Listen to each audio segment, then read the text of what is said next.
Hey, it's John Lee Dumas of EO Fire, and it's the Entrepreneurial You, the show for dedicated and passionate Caribbean entrepreneurs seeking daily inspiration, brought to you by author, speaker, and award-winning entrepreneur Heneka Watkis-Porter. You must be prepared to ignite. It is time for another episode of the Entrepreneurial You podcast, and I am your host, Heneka Watkis-Porter. If you are new here, welcome, welcome, welcome. And if you are a long-time listener, then of course, welcome back. So did you catch last week's episode with my longtime friend, Dino Hinds? What a time we had. Dino shared his journey into the exciting world of entrepreneurship and how it led him into acquiring SL Venture Capital Jamaica Limited, with several other acquisitions in the pipeline. Now, this week, it's all about getting in the mind of an entrepreneur, sharing his journey from Guyana to Jamaica. It is going to be great. The Entrepreneurial You is supported by, of course, HenekaWatkis-Porter.com, the National People's Co-operative Bank of Jamaica Limited, committed to the growth and development of their members, Profit Jumpstarter, which as a newcomer, they are a newcomer as well as the National People's Cooperative Bank of Jamaica. So we welcome them. And of course, the Jamaica Stock Exchange. You should also check out their podcast, which is probably hosted and produced by me. So here's a word from the Jamaica Stock Exchange. And after that, I'll be introducing my guest and we will get the conversation going. We needed to raise capital, but our experience with local financial institutions was that they were cautious and slow to act, and interest rates were far too high. We had real concerns about financing our business through outside equity investors and the possibility of interference. Could we get a fair valuation for our business? We had our own ideas about the business and its value. Should I go the traditional route of bank financing, or should I try the Jamaica Stock Exchange? So we made a call and experienced transformation of our business through conversations. I'm John Mafood, CEO of Jamaican Teas, and we're listed on the Jamaica Stock Exchange. Give us a call today at 876-967-3271 to begin your transformation through conversation. We want to see your company listed on the Jamaica Stock Exchange. So here's our opening business tip, courtesy of the National PC Bank of Jamaica. Yes, this is a new feature in the podcast. Get organized. Successful businesses are built on the organization. This can either make or break your business. Without organization, tasks can pile up and you can lose valuable money and time. Thank you so much to the National PC Bank of Jamaica. And now I want to welcome my guest for today, who is the Executive Director in charge of New Business and Market Development at Spurtree Spices Jamaica, as well as one of the original company founders. And speaking of, none other than Mohan Jagnarine. Welcome, Mohan. Thank you. What an enthusiastic, beautiful voice you have. Oh, thank you so much. I appreciate you saying that. All right, let's get into this. As someone who is original from Guyana, what do you love most about Jamaica? The people, the food, everything. Jamaica is one of the most beautiful countries I was blessed to be living here. Believe me, Jamaica suited me so much because I am so hyperactive. It gives me enough activity. Jamaica and I'm a fun person. I couldn't live anywhere else. I'm glad you found Jamaica to be your home. That is why we get so much million tourists and people want to repeat here. 2 weeks ago, I had 75 cousins from Toronto, New York, Texas, everywhere, came down to Jamaica for a reunion, a family reunion and a birthday party. And they can't stop talking about it. They came to Jamaica because I sold Jamaica to them. Some of them came, one of them came before, but Jamaica, they said, is the best time of their life. Wow, I have no doubt. Everywhere I go around the world and talk about the fact that I'm from Jamaica, like the red carpet rollout treatment is amazing, all of these things. So yeah, Jamaica, really. All right. So it's good to talk to you again, Mohan. I remember the last time we spoke, it was actually for the Jamaica Stock Exchange and You podcast. And now, welcome to the Entrepreneurial You podcast. Now, let's talk about your upbringing. I want to get a sense of what you were like as a little boy growing up. Okay, I grew up in a village, a very rural village. There was no roads. It's a rice farming, cattle growing area. Farming was the thing. I am from a family of 4 brothers and 1 sister. I'm the eldest. So I grew up with my father going to milk cows in the morning because milking cows and planting rice. The rice was a long-term crop. The milking cows was the cash flow. That is what bought the groceries. So I get up in the morning at 5 in the morning to go with my father, and to let the calves out, and then he will milk the cows. Growing up in the rice belt, planting rice, going to school. My first shoes was probably when I was about 10 years old. That's when I wear my first shoe, because where we were, you didn't wear shoes to go to school. It was all mud, rural, totally rural.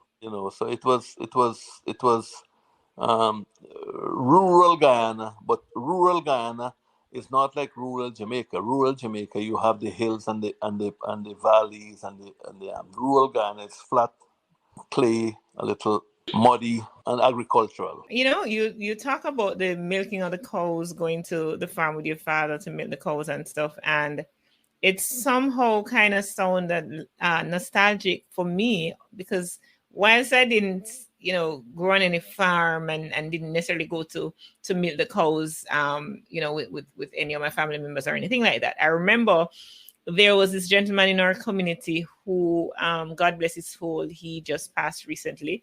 And he was the one, he had several cows and he would milk his cows, and in the mornings he will walk around and deliver, and we'll have that warm bottle of milk. And even I remember my grandparents didn't really at times have the money to pay for the milk, but he would still leave the milk, and we will have warm milk to put in our chocolate tea, as what we call it in Jamaica, right? Because everything that is hot, we put tea to it. So it's chocolate tea that we would drink. And it was so refreshing to have real cow's milk in my chocolate tea. Well said, well said, well said, well said. I can really imagine that. I think that type of life teaches you it, because entrepreneurship is about hard work. Unless you come from well before. In my case, I didn't come from it, so I had to work hard. It teaches you the value of hard work. Yes, the value of hard work. And so you were the eldest, 4 brothers, and you have a sister. What were you like with your brothers and your sister? Were you the one who, would steal the toys away, and or whatever it was that you played with? Well, What were you? Were you the troublemaker of the group? no, I think I was more the protector. Well, first of all, we didn't have toys. I knew you I, were going to say that. I I, knew you were going to say that. I but my first toy that my parents ever afforded was when my father bought a banana mouth organ. You know what's a mouth organ? Yeah. And in those days, it was a little banana mouth organ, because I remember for Christmas, we had to make our own toys. We made with the reels, the reels from the thread from what your The parents. cotton, the Right. thread, yes. We made our own tractors, because we grew up in. You take a rubber band and you Mm-hmm. put through there, and then you make a tractor. So did you use orange box juices, Well, we didn't boxes? have back juice in our area, in our back juice bags, and then Mm-hmm. we played cricket with a coconut bat, and a made rubber ball. You had to make do with what you had, or what they could have afford. And then probably one of the best times for us was probably Easter time, when they can make kites, because kites were easy to make. They take the the waste paper, and then you can make a kite. You don't have to buy much. You don't have to take more money to buy things. And then you fly kites and whatever and so on. But those experiences taught me a lot. It taught me a hell of a lot. Mm-hmm. We're going to go into some of those lessons, but I want to go back into that 10-year-old boy getting a shoes for the very first time, because you're used to walking in a dirt track, and so shoes is not a thing. What did it feel like, right? You are the protector, you're the eldest one, and so yes, you have shoes now. What did that mean? Can I tell you something? The shoes used to burn my foot so much that's because I am 6'6" tall. I'm 6'4" tall. I have very big feet. And I can remember and broad feet. And when those shoes used to burn my foot, oh Lord, when I used to pray that God, when can I take them off? And I said, fit your size. Young man, wear your size. Wear your size. Honestly, those were it's how I grew up. I grew up on those days that it was rough. Believe me, it was rough. But in retrospect, it taught me a lot. It taught me a lot. And so now is a good time to talk about some of those lessons that you learned from your situation growing up. We didn't even touch on your parents, because we kind of want to get a sense of the kind of guidance that you had from early. But before we get into that, just kind of talk about the lessons, because you mentioned teaching you a lot a couple of times. So what are some of those lessons that you were taught? We had to get up early in the morning, and you had to get to school, because we go and milk cows. Then you had to come back and get to school. The headmaster didn't want to hear nothing about what you had to do. Exactly, and don't care. They don't care. You better get there and get. So we had to come home back, shower quickly, take a pee, get the soup. There was no pipe water. We had a river, a little river. You just jump in the river and you rub on some soap and you just get out there, and then you just run to school. You make sure. Was the water cold? Well, this is river water. Oh my God, I cringe just thinking about it. There's no pipe. You just get in there, and then you make sure you get to school. And then when you get to school, you can't, because your parents, in those days, my parents, the headmaster, after you leave your home, the headmaster is your parent, or the teacher is your parent. So don't come home and tell your parent that you got 6 lashes because you were late for school. If you're late for 5 minutes, you get licks. So that taught you punctuality. Well, it teaches you punctuality. It teaches you that you have to get there. You don't take it. You have to get there. And even today, if I'm late for something, like today, I'm in New York doing a demo. The traffic was horrible. I was supposed to get from Brooklyn to Bronx in 40 minutes. It took me nearly 2 hours, and I was but I kept calling the people. I said, look, there's nothing I can do. I call and says, look, I am stuck in the traffic because there's an accident on the road, but I kept telling them, updating them. What I hate about people is that they are coming to a meeting to meet me, and they don't call me and tell me, well, I'll be late or I'm stuck somewhere. Don't even bother get there, because that is my number one pet peeve. Like, I am so done with you. I am so upset about that when people don't call and says, look, that I will be late, or I am on, and I hate to be late. And that is something I taught even my children. When they were going to school, I have 2 daughters, they went to St. Jude's Prep, and they have a record at the school that they have never been late for school. Because in those times, the traffic, we never had as much roads as we have now. So you had to leave home. I live by Constant Spring, and to leave to get to St. Jude's Prep, which was by Tom Rescom. If you leave at 6:30, 6:45, you're dead. So I used to leave home by 6 with them. I get to school by 6:30, 6:45, and they were the first to be there at school. But I made sure that I do not want them to be late for school. So you've learned lessons of punctuality, lessons of showing up no matter what, getting the job done. Any other lessons, any other poignant lessons that you would have learned that you think is important to share? Yeah, from my parents. My parents were always about honesty, and you make sure that you stand by your word. Your word is your bond.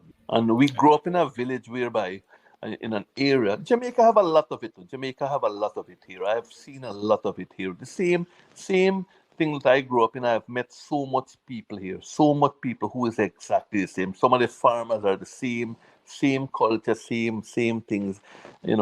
I've always said Jamaica is also the same way. Is 99% of the people are good. 99% are great people. Yeah, yeah. I often quote a statistic that it's just a small percentage, maybe a 0.02% or even perhaps even less than that cause problem for our country and give our country a bad rap at times. It's just a small percentage. And we are so used to focusing on the negative. So the negative sometimes just overpower and seem as if it's more than the good that is happening. But it's so important that we recognize that Jamaicans are at heart good people. Most Jamaicans don't walk around create mayhem, breach protocols and cause crime and all of these things. No, most Jamaicans don't do that. So it's just a small percentage that makes it so bad. If we only were able to put that spin that into something positive, oh my gosh, what a country we would have. All right, so your parents, were they strict? Oh, whoa. My mother was very, very strict. My father was very soft. My mother made sure that she wanted her children not to live in poverty. My mother was a real entrepreneur. I mean, I remembered one time I told my mom, if I don't make it in school, I'll go back to agriculture and plant rice and look after cows. She says, what? I will kill you. Because in those times, in the area we live, it was just life by whereby you plant rice, you milk cows. Probably is a good lifestyle too. You wouldn't have the stress that you have now. But then you couldn't afford to send your children to university. My mother was always somebody who wanted to make sure that the next generation must be better and better and better. Right. And by being better, because and let me just point here that there's nothing wrong with farming, there's nothing wrong with agriculture, but it's just when you're in that context, when you grow up in that lifestyle, I think your parents believe that better means anything other than what is considered the norm, right? Well, also too is that agriculture in those times and those days was not a business, and that's the thing that I keep on preaching, that agriculture has to be a business. It has to be like what American agriculture is. American agriculture and the big first world agriculture. It's all about business. It's about how you make profits and make money.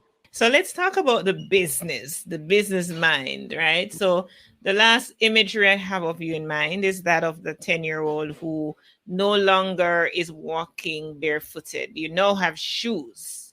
So from that 10-year-old, when did the mind of the business, the entrepreneur, starts to unearth itself? From the rural area. My mother wanted us to leave that area, insisted that my father try to find a business, to come out of that rural area and find something closer to Georgetown, or find a business.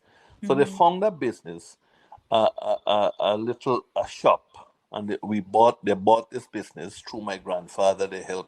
They took a loan from the bank, and my mother's purchase. She didn't want her children to grow up in that rural area.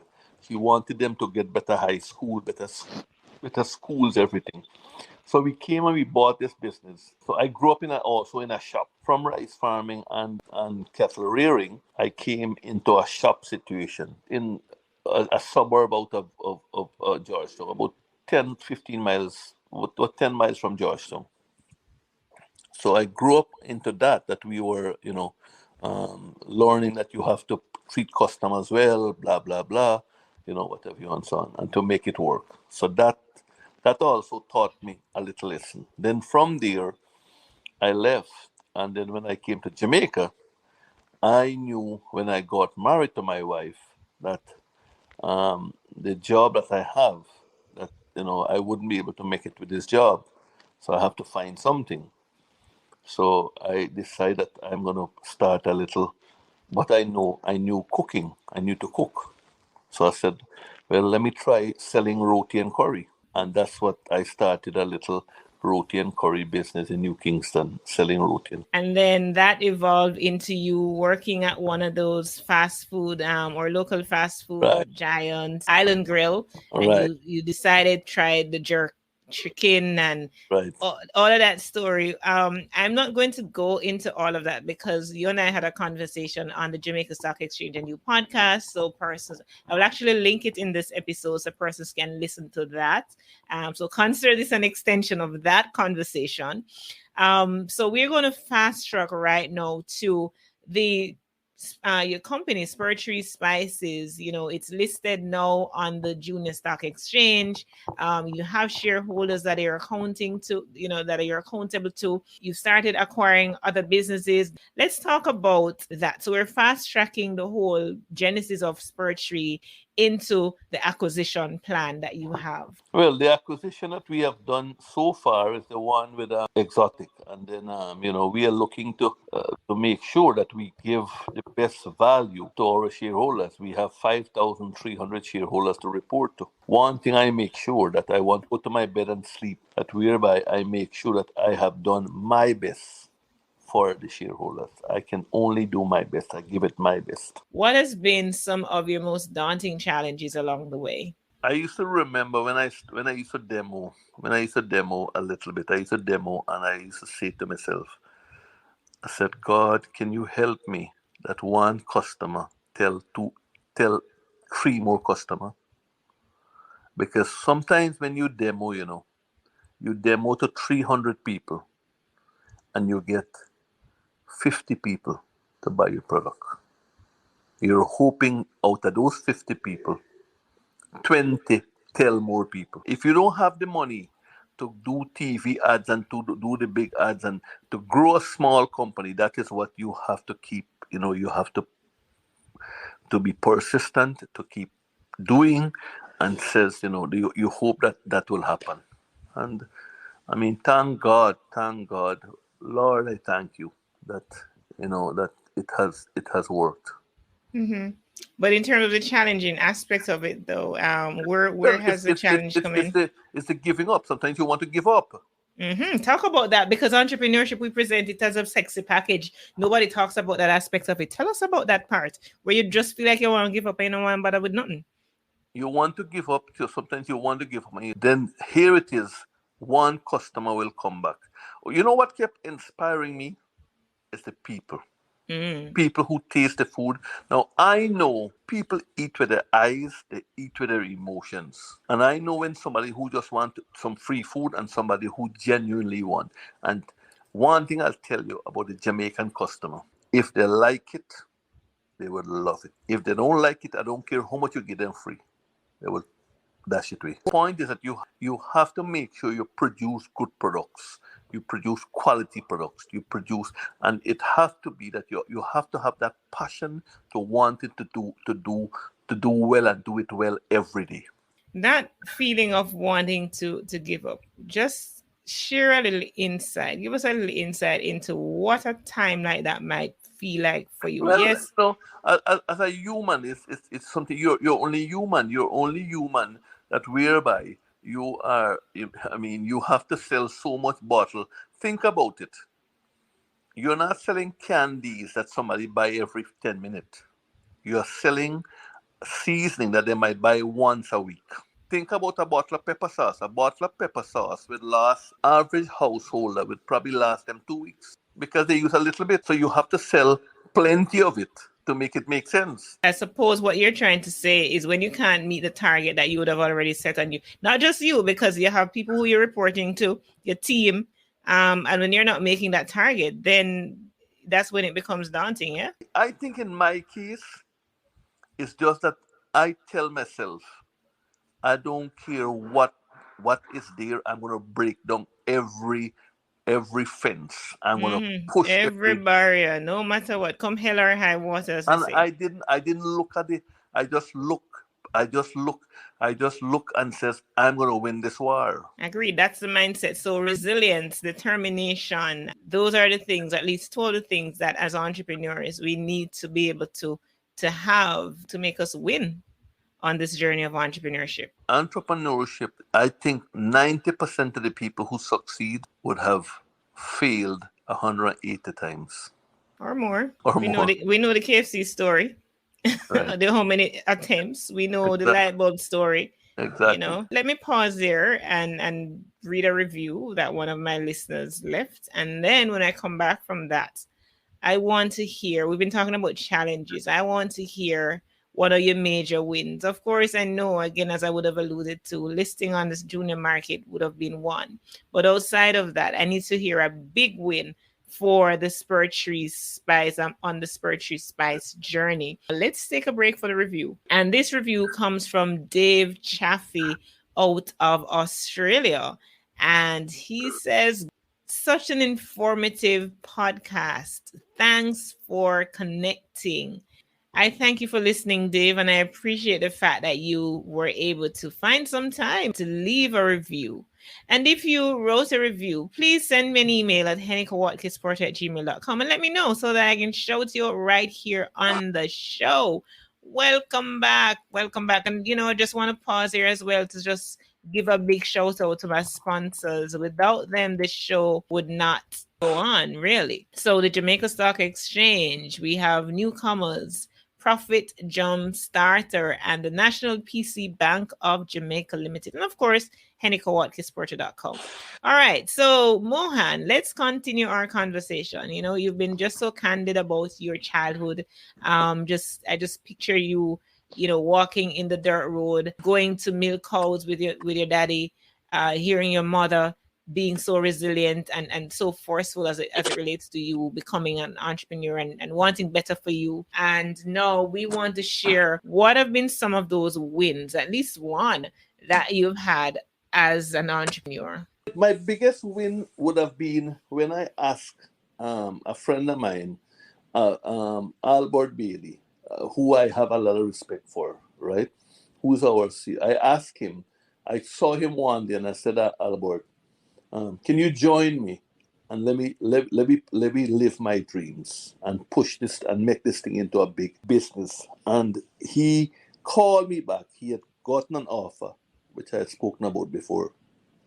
Got an offer for a job, and I said to him, no, big man, I don't want you to don't come and join me, because what you have there, I can't guarantee you.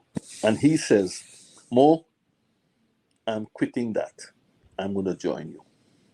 Wow, he believed in you. He believed, and we made it together, because at that stage, that for me is a turning point of my life, because Albert's contribution to this business, it's in entrepreneurship and business, you have to have synergies. I didn't have his skill set. He didn't have my skill set. We combine skill sets together and make it work. And that's how it is, complementing each other. That's how you win, right? You don't want somebody who's just like you, really. You want somebody who brings something different to the table. And so it becomes a winning combination. So I'm happy that you were able to find that and that it has been working for you. So congrats. And up to today, and I will tell any entrepreneur, I'll tell them, believe you me, it's better to have 10% of something than 100% of nothing. Right. And I like to say, I'd rather have 10% of a watermelon than 100% of a grape. That's right. Exactly. Yeah. And for those entrepreneurs who have a business and, you feel like it's your baby and you don't want to let go of it, you don't want to let go of any part of it, I can tell you that was one of my biggest challenges as an entrepreneur. Just thinking about having other persons come on board and having to share the spoils, and it really is a scarcity mindset. Looking back, it is a scarcity mindset.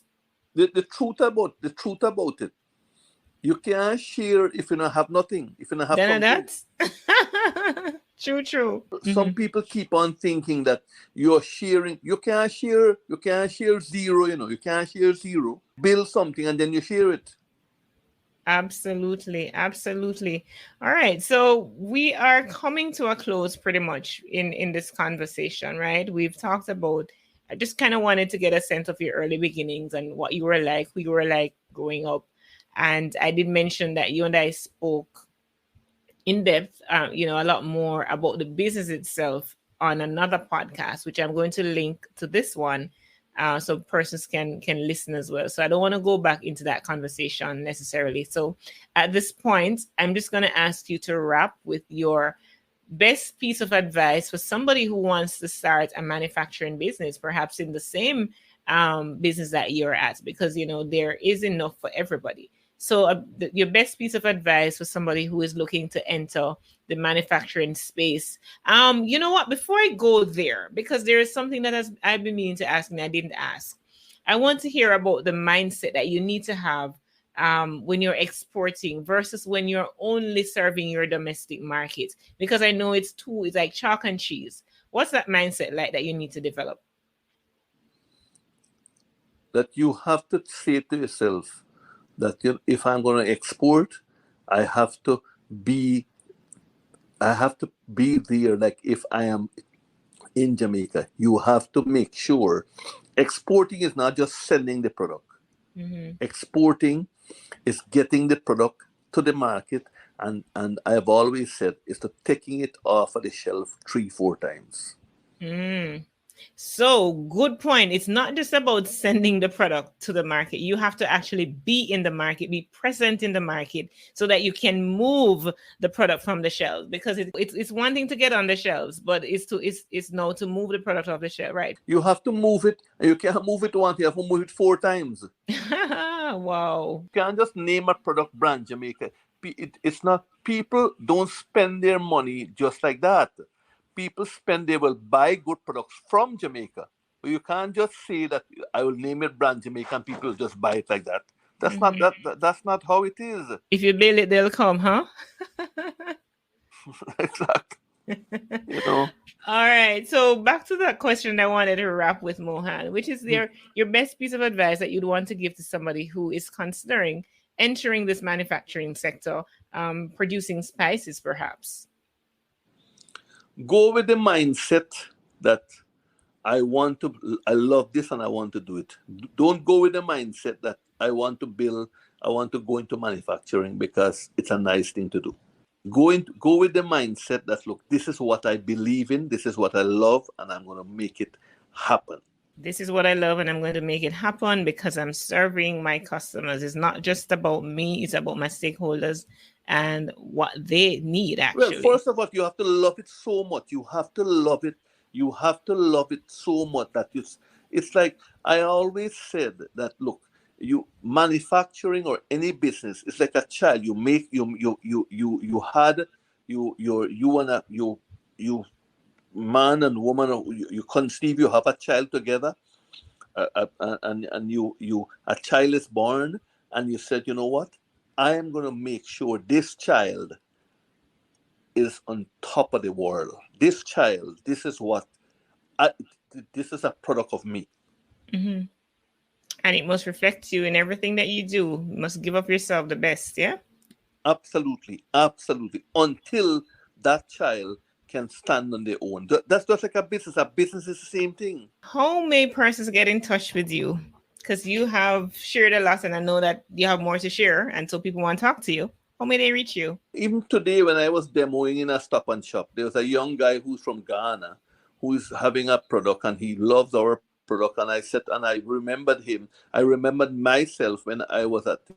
And I said to him, young man, somebody help me. It is my duty to help someone else. That's how the world moves around. So anybody, I am willing to help because somebody helped me too. Somebody advised me. And I always believe that if I don't give back, the same hands that God gave me with, God will take it back. Right. And so how they may reach you? 876-564-6482.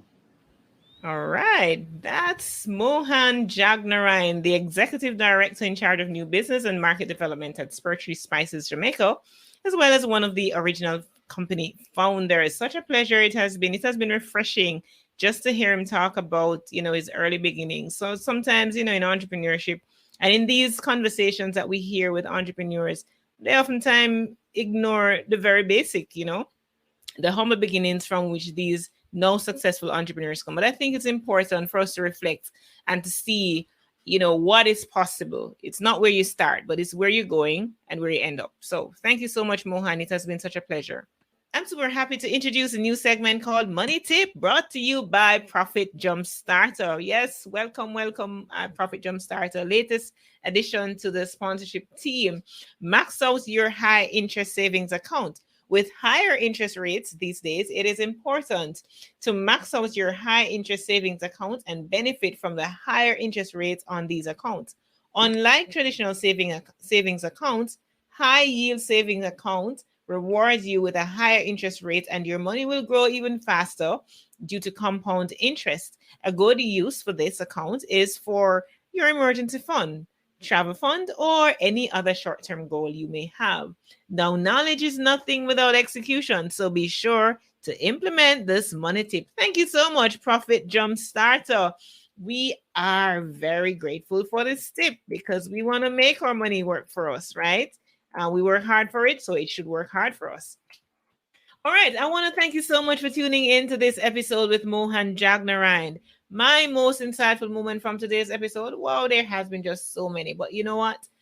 I could just see Mohan in Guyana with his father milking cow and just walking on those dirt road in rural Guyana. And then he got his first pair of shoe at 10.